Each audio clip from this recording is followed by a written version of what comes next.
This is not what you thought it was going to be. I don't have time to talk about other artists that performed last night and respond to some people's bibliocentric views about should Christians be at places that we not listen to the gospel. I don't have time to do that. I have no time to give you any theological arguments because we've been having theological arguments for millennia. So Kirk just actually came up to respond to all the backlash that came from the church or from the church folk, me and you guys and everybody else that is a commentator online and so forth.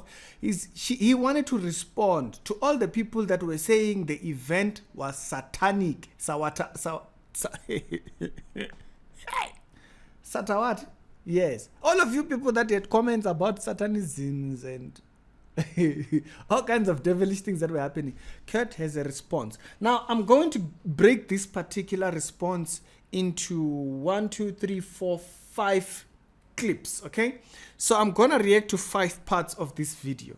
So I wanted you guys to have the breakdown of how we're gonna go through it. It's the Direct Reality Show. We do daily Christian commentary videos. Now, what did Kirk have to say? Let's go over to the first clip here. And this is what Kirk says in the... I love gospel music.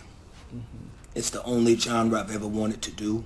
I've never wanted to do any other genre of music but gospel music. Good. I love the community. I'm grateful that I've been able to be a part of this incredible community now for over 30 years. My first album this summer will be 30 years old. While We Sing turns 30 this June. And so being around the genre, you know, I've seen it grow. I've seen it be an infant. I've seen it, you know, stumble. He saw the gospel scene be an infant. Very interesting. Now, Kirk's response, it's very weird. I'm just going to give you that hint right now. So I want to show you guys so that you are aware of what Kirk's goal was with this video. Ne? Yeah, Kirk, you can continue. What was that? The rebukement. I've seen it have many moments, you know. We're going to come back to this point. He does stretch it a little bit ahead. He has seen it have moments. He has seen the gospel scene as an infant. He has seen it have moments. Now, we're going to move on to the second part of this video. So the first part I was talking about, that was at 1 minute or so. Now, the second part is at around 3 minutes, 20 seconds. This is what he says. It's a kind night. So yesterday, the day when they were doing the jazz. And it was also, for me, a very challenging thing to be able to think through. He was struggling to think through this entire thing. Remember, he saw the gospel scene as an infant. Okay. When I think about just the state of this community that I love. Of the gospel scene. It came to me very strongly when I was at the main show.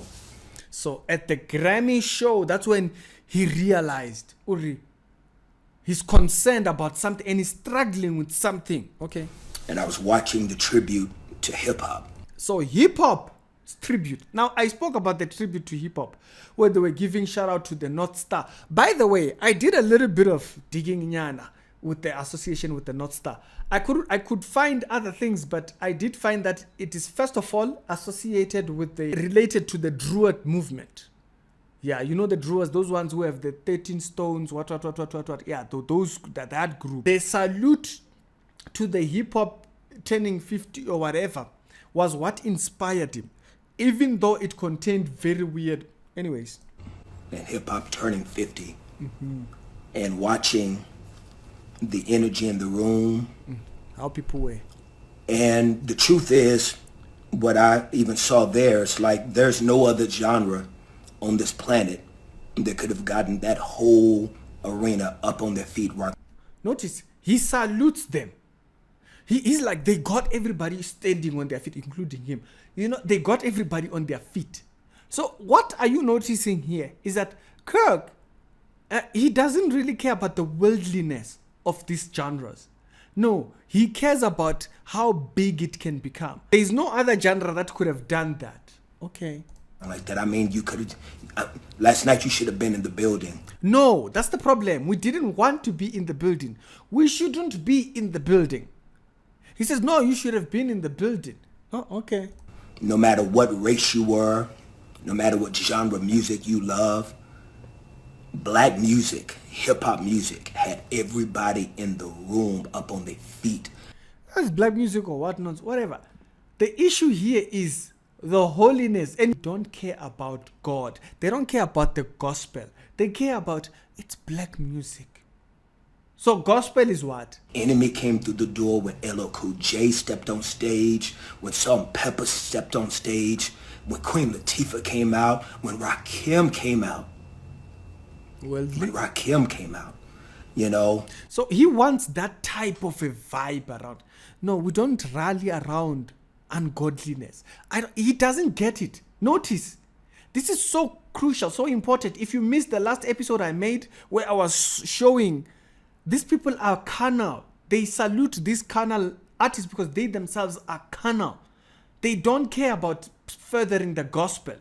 Kirk is frustrated with the fact that we don't want to get away from the holiness perspective of gospel music. We just want to stick around holy lyrics. We care about holy lyrics so much that we don't want to associate with ungodly music. Oh, you know, it was just a moment. And so what I thought to myself was, I felt sad. He felt sad, note? For the genre that I'm in. He felt sad for the genre that he's in. Remember, he saw this genre in its infancy. Bear in mind that the gospel is as old as can be. Not the music, the gospel. So the music is supposed to mirror their gospel. This brotherhood he has the audacity to come here rebuking us for wanting to be. Continue, Kirk. He was sad. It's because gospel music is the foundation of Americana. It's the foundation. So if Americana goes carnal, we must go carnal. Then the third clip, right? We're going to go to the third clip. And on the third clip, it's around 5 minutes, 10 seconds. This is what Kirk says. Remember, he's frustrated with us. Music that has, and the difficulty with gospel music has inspired so many people. And here he wants to tribute people starting in gospel. That we see and experience now. Chris Brown sang in the kids' choir. I mean, you know, Usher sang in the kids' choir. Justin Timberlake sang in the choir. But they were never saved, probably. Mariah sang in the choir. Pharrell was inspired by, you know, music at his Pentecostal family's church, Timberland. I mean, So he's taking that for his frustration and the sadness that he has for why gospel can't be as big as hip-hop. You have all of this experience coming from black gospel music, but yet there's this disconnect that I can be honest and tell you that's breaking my heart. Do you see what I'm talking about? He's rebuking the church for wanting holiness in gospel music. And remember, the gospel music is supposed to mirror what is in the message. These people don't care. This is exactly what I was saying in the previous episode. Some people might have thought, Ricky's just being harsh. No. Kurt's response is literally showing you that. He's frustrated with us wanting holiness in gospel music. Continue, Kurt. You know, you could see your favorite gospel artists in different outlets, and now because the world has changed, it's not just the music, it's the world. It has no longer as much of an interest in the conversation we're having. So oh my goodness, this guy is so carnal. He's too far gone. So the world has no interest in the conversation of the gospel. Yes, the Bible tells you they're not going to have. Kirk, are you okay, Mandem? This Mandem is crazy. You're a weirdo, fam. This guy doesn't know the Bible for anything. For he doesn't have a lick of sense in his head. He's like, you know, the world is far from the message we are talking. Yes, the Bible tells you they're going to be estranged to the message.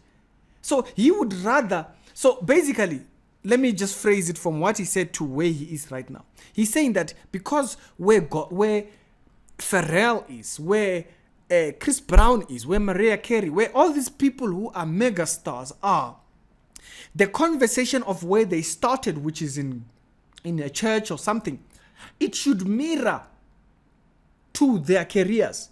It should mirror, the gospel scene should mirror to these people who, how big they are. That's what he cares about, that the world can hear the message of the gospel, of gospel music, the same way they hear things. No, you're exactly what the Bible describes when it says that woe is them that mingle holiness with. Guys, this is so crucial to see. He's frustrated with holiness. And so when you have fewer doors, you begin to have more tension within the community. So when we are having arguments about unholiness in the community, it's because there is tension, because there isn't much doors. We can't go to the BET. We can't go. We must only attend the gospel shows. That's the frustration he has. He accredits the tension not to doctrine. He attributes it to there aren't many doors. So when you go to other doors, there is tension. So on the fourth clip, this is what Kirk goes on to say. This is at 7 minutes 46 seconds. Shown love. Okay. And unfortunately, we don't have those hip hop moments like last night. I mean, so gospel music doesn't have the hip hop huge stage. Do you? Okay. Think about it. Hip hop had a moment at the Grammys. So he wants that moment. Hip hop has a moment at the AMAs, American Music Awards. Hip hop has a moment, of course, at the BET Awards. Hip hop is worldly. So it is accepted, and it will appeal to everybody, to all these ungodly people, to all these people that are not interested in the gospel. So it will always have its moments over there. Why do you want your moment in a worldly environment? Because you go there, you're only affirming what they're doing. Hip hop, it's like other genres and other styles of black music have moments, but gospel music is now limited to just fewer and fewer moments. And now, gospel music is not black music. Gospel music is theology music.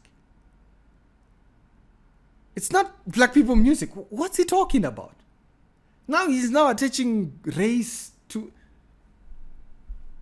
The people that are doing it and doing it well, you may not even know them because they're just few doors. And then again, it creates discouragement and tension within my community. Yeah, because you want popularity. You're not looking to worship God. Remember, the music is meant towards God. The music drives the worship out of the heart of the person towards God. If you get to do that when we lift up the name of Jesus through your song, glory. Don Moen, you don't see Don Moen in this event. So this is what I wanted to do, man, is I wanted to take a minute. I decided that I'm going to do it now. He's going to do this thing. See, this is not what you thought it was going to be. I don't have time to talk about other artists that performed last night and respond to some people's biblicentric views about should Christians be at places that we not listen to the gospel. I don't have time to do that. I have no time to give you any theological arguments because we've been having theological arguments for millennia and have not been able to find resolve. We haven't even found a resolve for racial tensions in the church. What are you talking about, Mandam? What are you talking? He said so much, but said absolutely nothing over there. So, Kurt's issues with people, with church people, making a judgment about what happened. He says, I don't have time to talk about the biblical perspective of people or theological positions about what happened there. He doesn't want. Do you guys remember what I said in the previous video? I said, these people will come out and they will say they don't want to comment about Sam's satanic appearance. It goes on to exactly, he says exactly that here. He says, I'm not interested in that. I don't want to talk about that. We've been talking about it. It hasn't resolved anything. Listen to the carnality of this mindset. I once had someone who said he was a preacher saying exactly the same thing. Like, we've been rebuking false prophets for so long and it hasn't resolved to anything. Yeah, but that doesn't mean stop. You continue to rebuke it. so that others will learn when you rebuke it. You don't make up your own conclusions to say the resolve is that there must be no falsehood. So he thinks that theology is not important. We must find other solutions. I don't have time to talk about other artists that performed last night and respond to some people's bibliocentric views about. So he doesn't want to respond to other people's bibliocentric views. So basically, they are your views. Notice, they are your biblical views. They are not his. So, and that's the thing right here. That's one thing that I wanted to note for you guys, is that this guy doesn't care about what the message of the gospel is. And so, how are you singing gospel music and you don't have gospel in you? You don't have the gospel message in you. These people don't care. They don't care about appearing in these shows. They don't care about how satanic the organizations they are associating with. He doesn't care that he was over there and people were doing all kinds of satanic things. He says, I'm not going to talk about other artists' performance and stuff like that. And he knows exactly what he means. He doesn't want to have to talk about the satanic appearance of Sam Smith. Sam Smith had no apologies to your theology, mate, when he did his satanic performance. But you are so respectful that you're not going to say anything. It's dumb. It is so dumb. I don't even understand it. Sam is not apologetic about portraying the devil, but you are apologetic about exposing the devil. You are false. You are a fake. These are not gospel musicians. They are something else. We don't know what exactly. They are something else.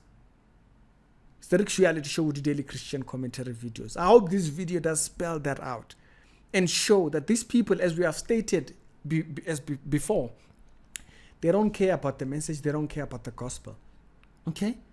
You play their songs whatsoever, but remember, the personalities themselves, because they say they are gospel, it doesn't necessarily mean they care about them gospel.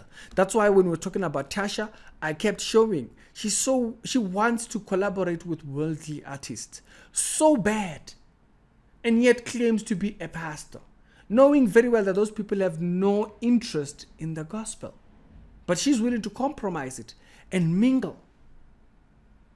This is the picture of the last days. These people are like right in front of you doing it. It's Ricky, and I'll see you on a later on other episodes. Don't forget to be down in the pin comments. Whoo, Jesus.